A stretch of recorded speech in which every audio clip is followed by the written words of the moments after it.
So ito po yung 90 pesos na mga per kilo ng tilapia Batangas.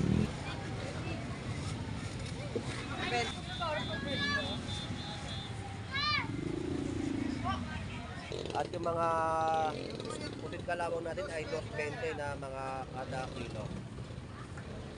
Ayan, 220 no? Yan po yung 100 pesos, tumpukan ng mga galunggong.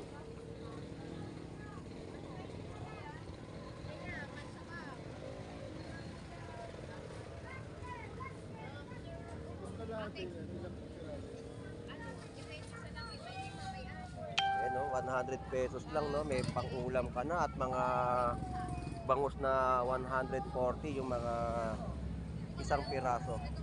So ito po yung mga sapsap oh. Yan po ay 50 pesos po na inyong mabibili. Fresh sapsap sa kanilang latagan. 100 pesos sa mga tilapia Batangas no, tumpukan. So grabe mga tumpok dito.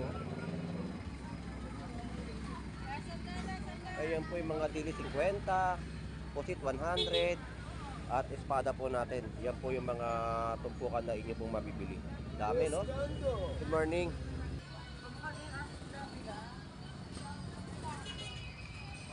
Eh mga latag ni nanay no?